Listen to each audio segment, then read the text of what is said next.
Thank you, everyone, for taking the time to tune in today. Today's episode of the Topping Show is proudly sponsored by Topping Technologies. Topping Technologies is an IT value-added reseller and services company with a special proficiency IT security. Heck, I see the founder at least twice a day. Gotta say he's quite handsome and brilliant. Easy, that's a joke. If you're an IT leader or a business owner, reach out to the team at sales@toppingtechnologies.com.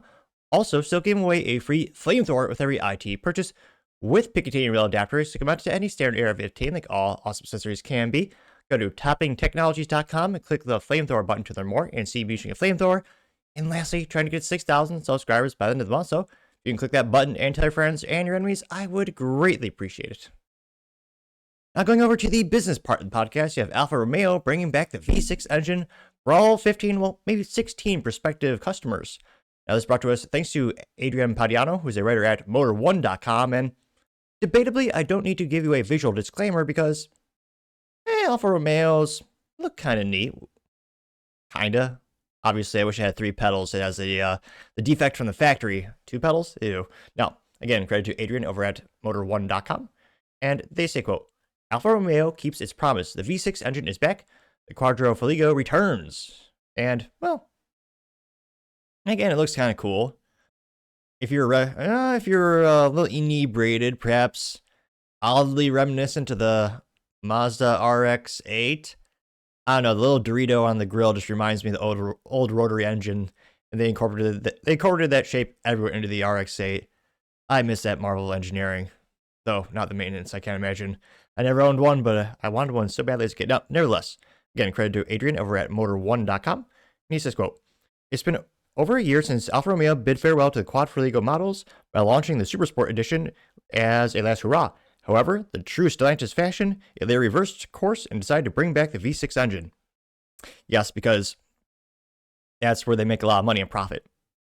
A lot of these companies are not making a lot of money, well, any money on EVs, and then, well, hybrids, not as profitable as a good old gas engine. And consumers greatly appreciate having some internal combustion engines. Now, they say, quote, the move comes from having extended the life cycle of the first generation Gila and Still Evo, as the replacements will take longer than originally planned. Why? The initial idea was to sell successors strictly as EVs, which, again, 15 to 16 people might really want. Again, I underestimated the beginning of the show. 25 people might want that. Maybe 26. Again, it looks kind of cool. You know me, I wish I had a V8 and a stick shift. That'd make it a true contender. But nevertheless, they say, quote, they're going to sell these as EVs. However, the Alfa Romeo is reverting to an ICE setup for next generation Gila and Stevo after coming to grips with the probability and reality that electric-only models wouldn't sell as well. Yeah, duh. The EVs are still coming, but they'll be joined by combustion counterparts. In the meantime, the Italians are following up last month's promise to revive the quads. Alfa Romeo is reinstating all 6 cylinders for the range-topping Gila and Stelvio. The new, this can't be, Calzone. I'm going to pronounce it as Calzone because it sounds funnier. The new Calzone series is limited to 63 units per body style, nodding to the 1963, year that the brand launched its first production car with the iconic 4-leaf clover. Get a little picture of the rear there. Again, it's not a bad powertrain, of course. You need more oomph. Well, you know me, I'm on a stick shift. It looks kind of cool. A little quirky, a little weird, a little unusual. Now they say the twin-turbo 2.9-liter V6 with Ferrari DNA returns unchanged, delivering the same 513 horsepower and 442 foot-pound of torque. You know, it's a foreign article when they say 600 newton meters. Alfa Romeo sweetens the pot with a standard Acropovic exhaust system for a more aggressive soundtrack. Additionally, carbon ceramic brakes really also get included from the get-go, which, yeah, that's pretty good. Since the Gila is already a 10-year-old model, the Stevo will reach that milestone soon. Alfa Romeo is trying to keep things visually fresh.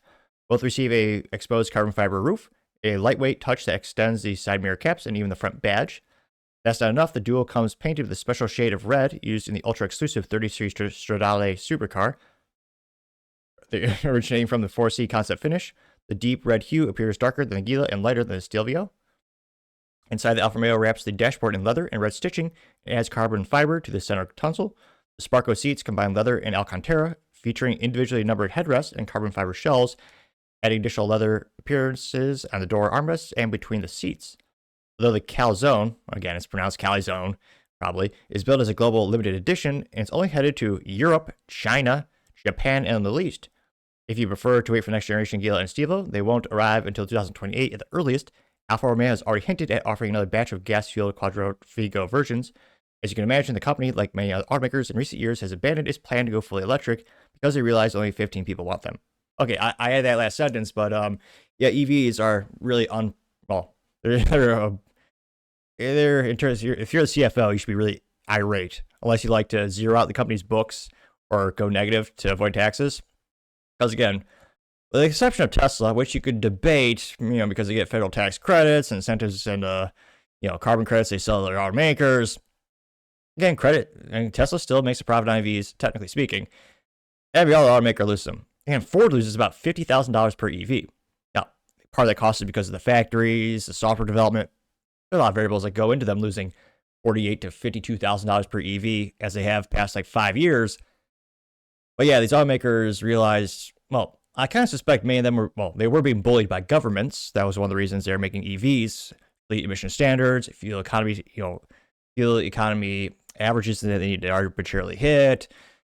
Yeah, in terms of consumer adoption, that rate is going down in terms, especially in the United States, in terms of buying EVs, especially after the $7,500 tax credit evaporated.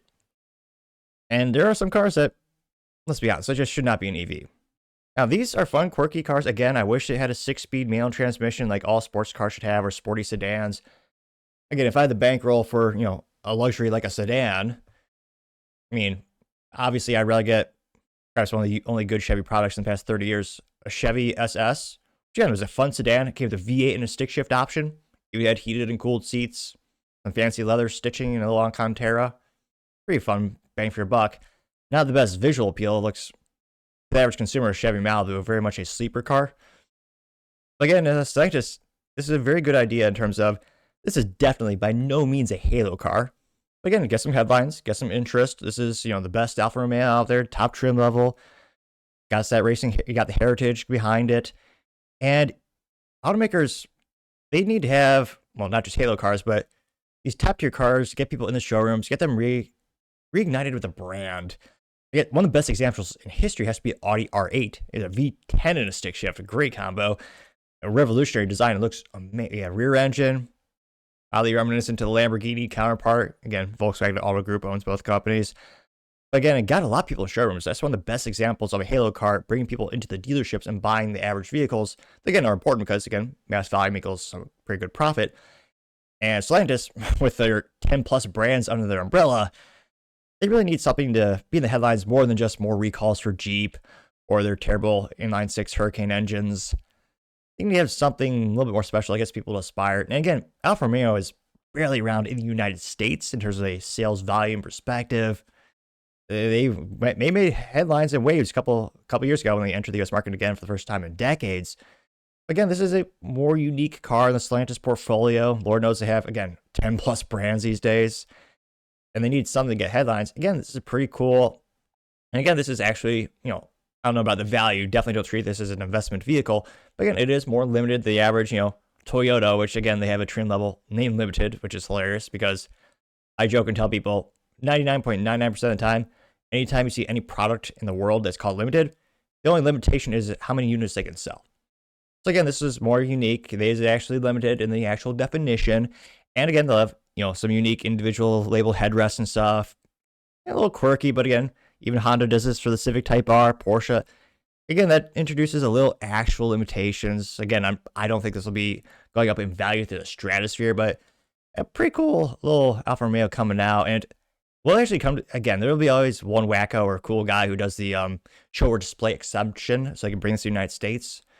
I hope they do, because cool to see this at a car show. Although, again, I'm highly skeptical you'll see one in the United States, but good way to get some headlines. And I hope Stellantis does make a turnaround. I don't want to get businesses to necessarily go out of business or rest in peace.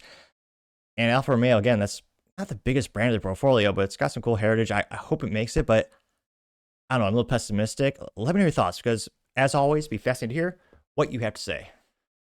Thank you, everyone, for taking the time to tune in today. Again, trying to get to 6,000 subscribers by the end of the month, so click that button. I greatly appreciate it. Also, give me a thumbs up, thumbs down, or a comment. It's a great way to give me some additional feedback, letting me know how I can make sure better and better.